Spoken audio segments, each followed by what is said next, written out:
thank you for connecting today to this talk. Well, I want to discuss today how the collective action can help us to fight this pandemic with COVID-19. So the main goal that I have for this talk is basically to discuss how this collective action between different social actors that are from different levels of power, resources, interests, and motivation can help not only to improve the water access, but also to reduce the spread of COVID-19 that in the moment we have facing around the world. So first of all, I want to show this image. And I think for all of us, it's so common to see this image everywhere. Oh, sorry, give me a second. But what is so common, and maybe is the most important recommendation that the government give us every day. So one of the things that we can do to fight the COVID-19 is wash our hands and use water and soap. This is the best way to avoid the infection and spread the virus. So, but I was thinking how easy is to access to water and wash our hands at least every 3 hours. I know this is very easy for many people that live in the countries, but many people around the world. And now I want to show these pictures. These two pictures is from small fishing communities in the Caribbean coast of our country, in Colombia. And these communities have something that is in common. They don't have the possibility to access to clean water. So the only option that they have is basically every day pay to buy normally a container of water. And they have to buy the water to these container trucks. They have to pay at least $3 for each of these containers.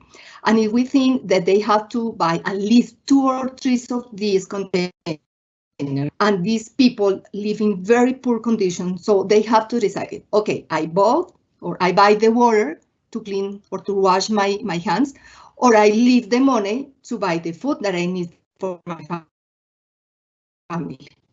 So you can imagine in these communities to access too much money. So they have to buy only the strict quantity of water that they need to survive. And here I have another 2 pictures. These pictures are from La Guajira, from the indigenous Wayuu.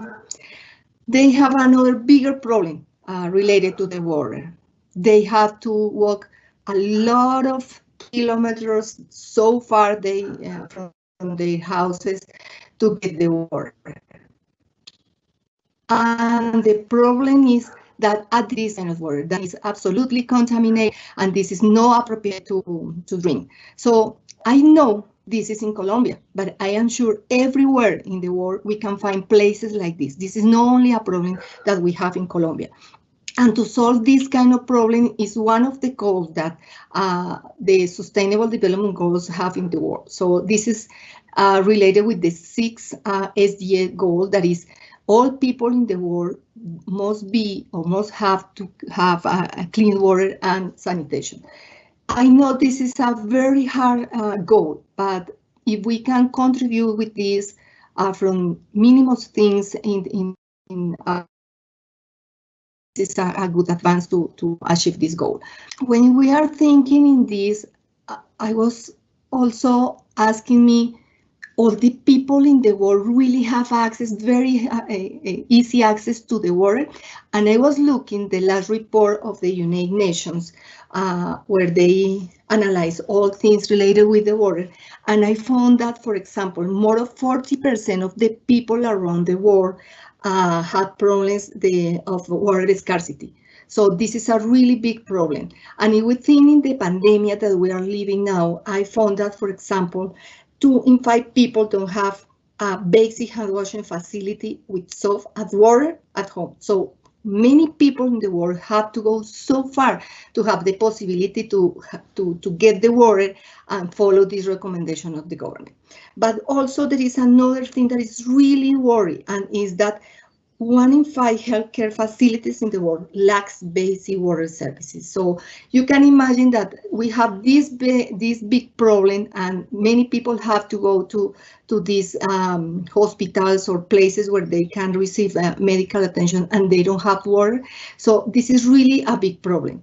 But also, if we think that for more or less in 10 years, that is really very near, maybe 7 million of people could be displaced by intensive water scarcity. And this is a problem that we don't fix in one day, in 1 month, and in I don't know, 6 months. This is a problem that had to live with us many, many months. So I think this is some data that is important to consider, because it's a responsibility for all of us to do a very responsible use of the water.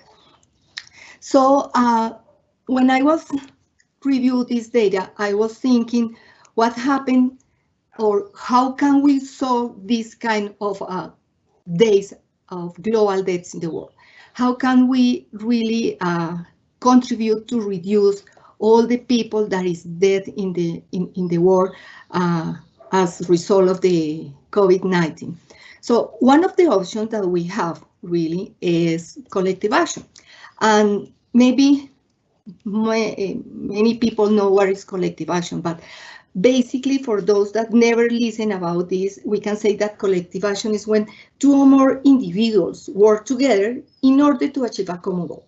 So collective action is whatever that you can do with another people, and you have the intention to get a result that is benefit for both. And collective action can occur in different settings. So collective action occurs, for example, when you decided with your neighbor maintain or clean the beach, or clean the parks when your children can play, or for example, in the rural communities when the farmers need to fix or maintain the road what they use every day to go to the village to sell their products. But the collective action also can occur in a very formal way. For example, the business association, the labor unions, but it's also in very informal way. And informal because when you decided, for example, agreed with your sister to clean the house, or agree with your neighbors, maintain the park for your children, this is a way that collective action works. So as you can see, collective action is very easy. When you have only 2 persons work together and they have an objective that is benefits for this person, inclusive for another person, this is a situation that occurs collective action. So in the literature, there are some variables that say can affect collective action.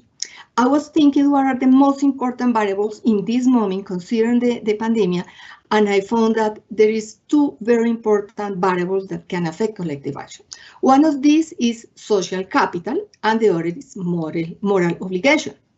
Social capital is basically related with things, trust, networks, social norms.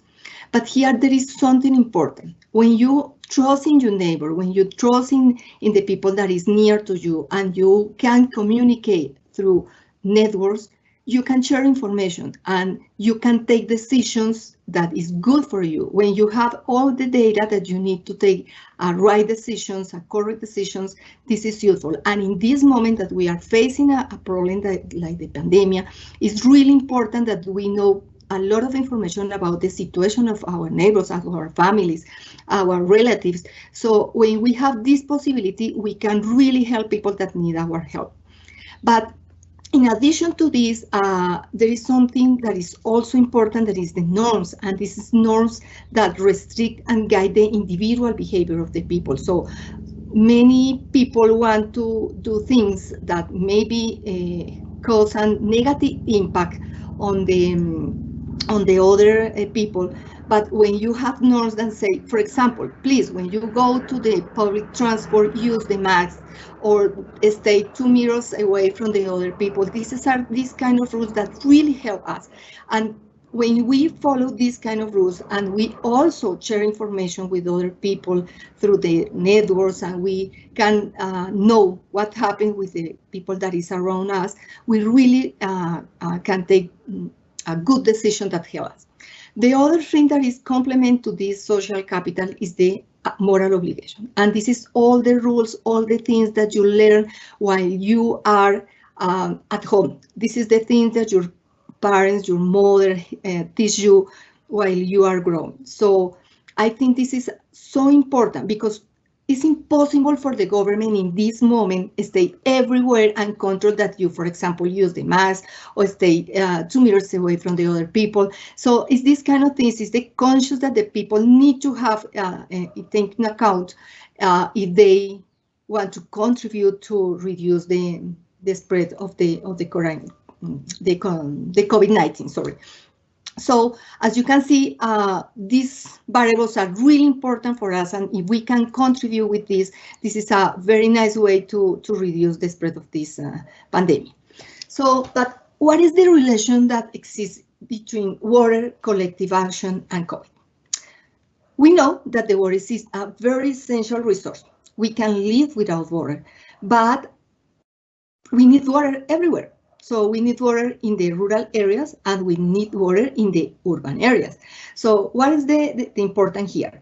In the rural areas, we need water for what? For people. We need water for animals. We need water for the production, for the crops, for many things.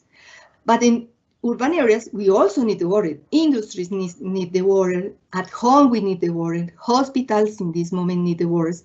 But maybe some people think that the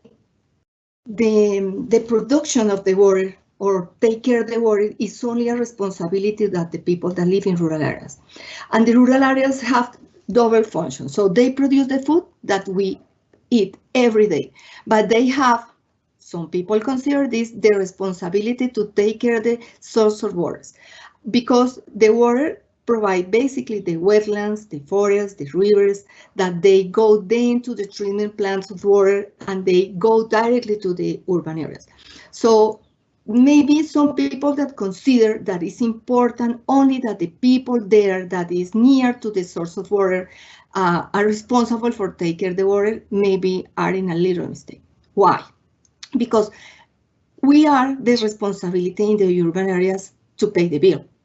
Yes, this is our responsibility, but we have another responsibility. We have to use or to have a very careful use of the water. So we are responsible for use in adequate way the water. We can waste the water simple because I have the money to pay the bill. So if we don't use inappropriate way the water in the urban area, we are impacting the reservoirs of the water.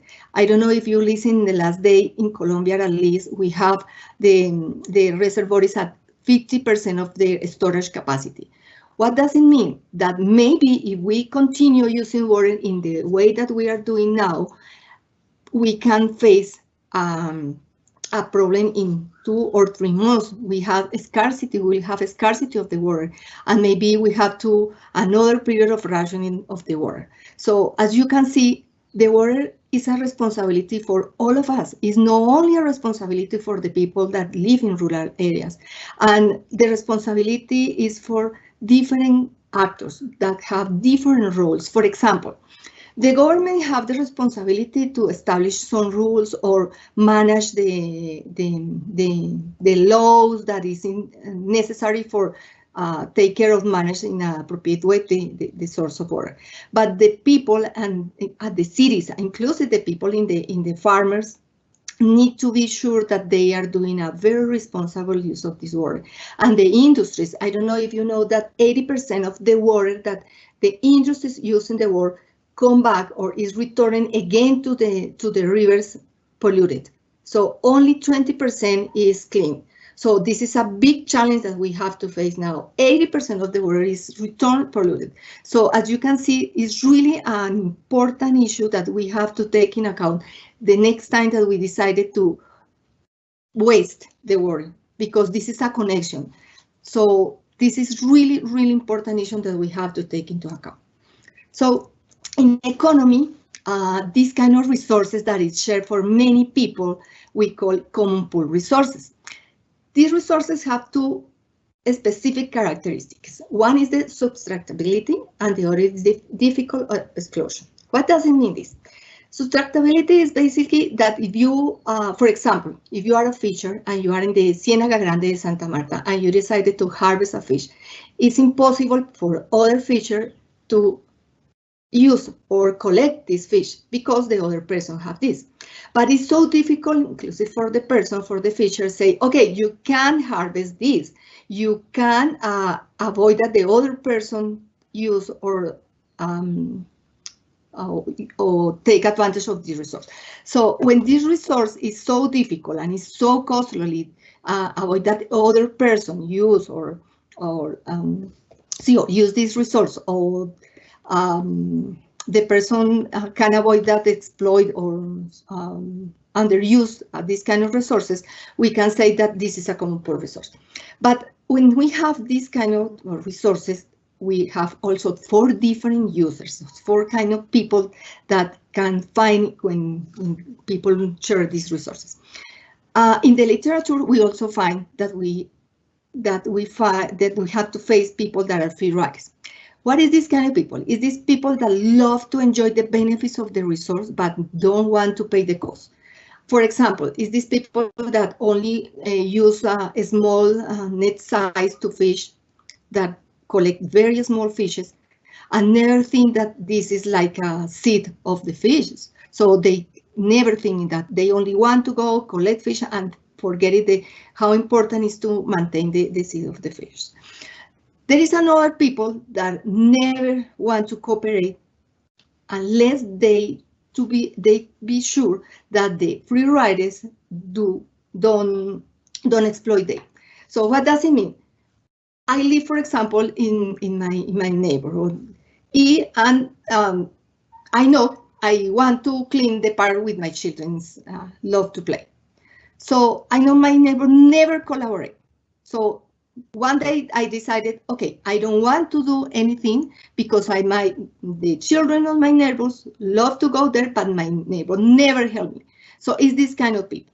There is another people that say, okay, maybe if I began with the work, I began to clean the beach, maybe my neighbors or another people go with me and help me. Some people, I think more of us, believe in this or are in this kind of group of people, because we always have the hopes that the people see us, how we help to the common, well, the people maybe come us and help. And there is a group of people that is the altruist. And in these days with the pandemic, I think all of us have the possibility to see this kind of people. It's this kind of people that organize campaigns to collect food, that go to the more poor people and give the food. So I think everywhere we can see a lot of examples of these kind of users. And in this day, okay, we can find very nice and very bad examples of this kind of people. So collective action can produce nice results, but can produce negative results. And these days we also can see this. For example, if we think about positive results, we find farmers. We know people or the government say you can stay at home and you can move to other places, inclusive to sell the food. And farmers, I know some examples here in Colombia, that is doing food chains with their neighbors, inclusive with people that live in municipalities that is near from them, and they don't use money. They decided only, okay, here I have meal, I have fruits, and in the other community they have onions and they have another products, rice or things like this, and they decided to do food chains. So I think this is a very nice of collective action, how the people, how farmers really engage and doing these kind of things. But there is also, for example, business associations that decided to talk and agree about things that they want to discuss with the government, and they exert some pressure on the government, and they agreed in block how talk with the government and say, okay, we need help, we need this, or whatever. But there is another people, like you see in this picture here in Barranquilla, that decided to collect food and then go to this community that is very, very poor and give this food to these people. So as you can see, collective action can give very nice results. But there is also not so nice results that I call maybe dark results. That is, for example, corruption. So there is a lot of people that decided to work together to put in agreement and then rob the food, rob the money that the government is sending to the poor communities or to the municipalities. And there is an also example, for example, not every, but in many big cities in Colombia and inclusive out of Colombia, there appear some social protests. And why occur these kind of things? And I think one of the most important is that the people are tired to stay at home. The people are desperate because some people really don't have any source of income. So they have to look for money. So in this moment, they decided, okay, stay at home or I die because I don't have food, or I go to outside and I have the risk to contaminate with the virus. So I think this is a mix of situation where the government, I know everywhere in the world, the governments are trying to do the best, but sometimes the norms that they say is not the best, or they forget some part of the community, or they forget some issues like, for example, you can go out for your farm. What can do the people that have all the products now in the farms? This morning I was listening the news and I listened from some farmers that they have to give the lettuce or tomatoes to the cows because it's impossible for they go to the village and sell the products because the government say, okay, you can go out for your farms. So things like this produce really a very bad results of collective action. So what is the results with? Now we can spread more the virus among the people. But there is another things like the insecurity, because some people that stay at home really don't have any food. So they decided to go out and simply rob the food that other people have. And maybe for at least here in Colombia, we have to listen some news about that by Facebook or WhatsApp, people decided to do or join in a group and go out all people and decided to rob a supermarket. So this is a collective action. Yes, this is a very example of collective action, but the result is not so good. But as you can see, collective action is good, but depending of the result, depending for which we are doing this work together, that can produce a very good or bad results. So another thing that is important now is thanks to this pandemic, we now recognize the work of many people that is important in our lives. I know, and I have been working, for more than 20 years with farmers, and I know people never recognize the importance that they produce the food that we have every day in our home. So I think the most beautiful things that we achieve with this pandemic is recognize the work of these people, farmers, the police, and I don't know if this is good or this is bad because, okay, we are recognize the importance of these people, but what can I do here? People from the cities or from the urban areas to help these people. So the government, at least here in Colombia, the government say, okay, I can give some subsidies, I can give loans with low rates or interest, but when we see and we talk with people, with real farmers that is living there, they say, okay, here never arrive the food, never receive a food for the government. We don't have the possibility to move our produce. So I think government is doing, as I said before, a really nice job. But I think will be better if in one moment the government or the people, the ministers that are responsible for this, talk with these people and sit together and say, okay, how can I help you? They never go to the farmers, they never go to these people and asking, how can I help? How can contribute? How can work together and doing a best job? And I don't know, avoid these problems that we have in this moment, avoid the social protest. So I think this is very nice, but I need to do a little more that is talk with the people, ask for the necessities that they have, ask for people how can contribute the government, because always forget this kind of people and always forget that they are important source of information for us and for take decisions, especially for the government. So I was also thinking, who is responsible for this? The enterprises, the government, the people, the citizens, and I think, I have the idea that all of us, we are responsible for take care of our planet, for our water, for everything. And if we contribute with this, if all companies, government, and families, normally citizens, we can contribute to this SDGs goal that is responsible consumption and production. So for us, it's really important. Maybe you can say, but I really can't do anything, or it's very, very small. No, if we are a lot of people, if collective action really go there, and there is a lot of millions of people doing small things that, for example, close the water while you are cleaning your hands. For me, it was so worrying that when I began to see the campaigns that the government doing, you have to wash your hands for 20 minutes, and they show in the media how leave the water running. I was saying, my God, how this is possible? So I know this is really important, but it's also important close the water, because we don't have water for all the time or to waste the water.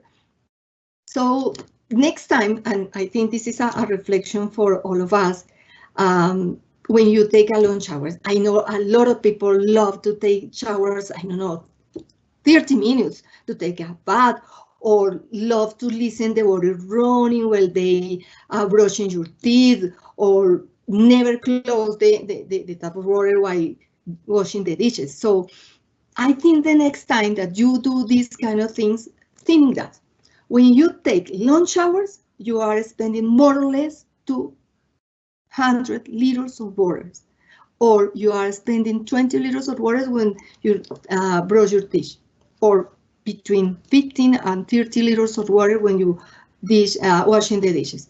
So I think this is something that is important to take into account, especially that, as I said before, our reservoir is at 50% of its storage capacity. So it's really important that we take care of the water.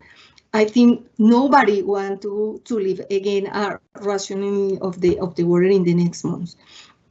So I think the best way to solve this problem or the face or fight with the COVID-19 is a combination of individual behavior, this individual behavior that is connected with the moral obligation that we have. We don't need a police that tell us all the time, please use the mask, please, I don't know, turn off the lights. You know, in Colombia, at least, the light is produced in grand part with the water. So we can do a lot of things at home that we can contribute. But we also need to have a very nice behavior when we are outside of the house. So this is a collective public behavior. So the government is doing a lot of things to try to avoid more people dead every day. But if we have a very bad behavior, for example, if we have to go to Transmilenio, that is very common here in Bogota, and we never use the mask, we don't have to wait that the police say, hey, what happened with your mask? Or they give a sanction for don't use. So I think this is a combination, and all this behind is conscience of the people. What can we do from our house, for our life, for our individual behavior to solve this problem and reduce the transmission? Because this is so important, not only because it's a nice way to reduce the cost for the government, for the hospitals, for the economy, because we are stay at home, so the economy is really hard in this moment and are in difficult problems, but we have to save lives. So it's really, really important that we can save people, and we have very nice solution and very easy that we can implement every day.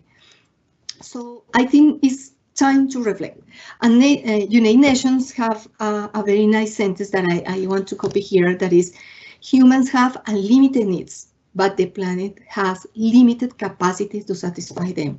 I think this is the best resume of the situation that we are living now. So the patterns of consume that we have is incredible. So I think it's a big responsibility that we have with the next generations, because if we continue to consume like this, and this is a data from the United Nations, if we reach 9.6 billion of people by 2050, we need in that time 3 planets like this. And I know we don't have 3 planets, and we haven't discovered another 2 planets like our Earth. So I think this is really important time, and as the news say, this is the first time that all the world is facing a situation that is so difficult. We have Ebola, we have and other things, but never we have to face this hard situation and a pandemic like this.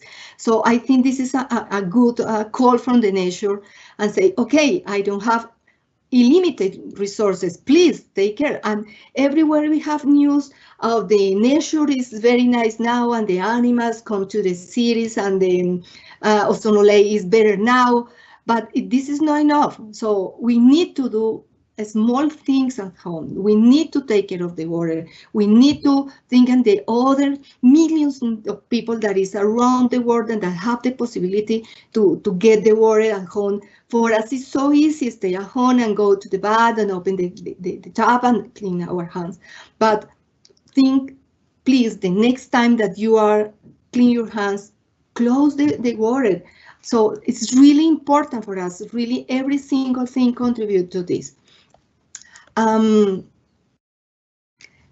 I was also thinking how the academy, how the professors can help with us.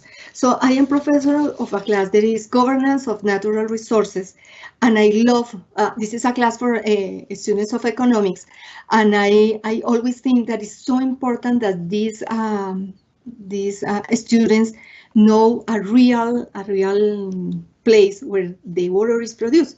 For example, in my class, I always try to do a field trip with them and have the possibility that they talk with farmers, the people that is near in these places, like the bit of Bogota River here that you can see in these pictures, because in Colombia we have a big problem with this river. This is absolutely polluted. Here is incredible, and the students are so surprising when they stand and say, oh, incredible that this is real, pure water. When you go, I don't know, 1 hour or less than an hour, you can see how polluted is the river.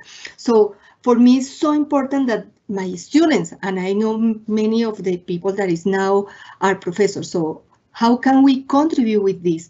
For example, yesterday, I received the news of one of my students for this semester that they participate in a contest for to implement a plan to reduce the solid waste in the university, and they win. So I was so happy and say, okay, my students is really doing nice things. Or for example, I have another student that takes showers for 45 minutes, and I told me, oh, my dear professor, really, my grandma all days are saying or are fighting with me, please, I need to go to take the shower also. And after my class, now she spent only 50 minutes. So for me, it's a really nice thing, and I hope and I think all of us, all people can do things like this, very simple thing like this. So finally, I want to leave some small, simple way to save water. So I recommend, this is a very simple. Why we don't skip the lunch hours, or why we don't collect the rainwater for the plants? I do that Every time that I'm raining, I go and collect the water because I have a lot of plants. So, inclusive, it's better for the plants than the rainwater. So why don't turn off the water while shaving or while brushing our teeth? So we have a very simple things that we can do, and we can contribute to the SDG 6 goal of water for everyone, and also contribute to reduce the possibility to have reduction of the water in the next month. So finally, I want to show a sentence that Greenpeace have, that is, good planets are so hard to find, and I know we have only one, so we have to take care of this. At least while we find another or two or three more planets that we can really use. But now we have only one, and I am sure we need to take care of this, and especially for the water in this time of pandemic. So thank you very much. Thank you very much, Luz Elba, for your presentation. I think this topic is really relevant and important to address a lot of the issues that we're facing with COVID-19. So we have some questions from some professors, so I'm gonna go ahead and read it to you. The first question is, collective action is one of the key effects that have changed habits, behaviors, and human interaction. How can we work towards a scenario in which these actions can lead to a long-term high-level political will and commitment? Well, I think it's something that we can do. So if we realize that collective action that looks very simple, and we realize that it's a very powerful tool that help us in this situation, I think if we, I don't know, agree meetings with the government, or with, for example, in Colombia, sometimes the government decided to go every municipality to listen to people, inclusive now with the economy circular police. The government had decided to go everywhere, every city, and communicate the ideas and receive more ideas about this. I think it's so important that we listen, that we sit together and establish the steps or the best way to get agreements, and then how we can this situation that we are living now.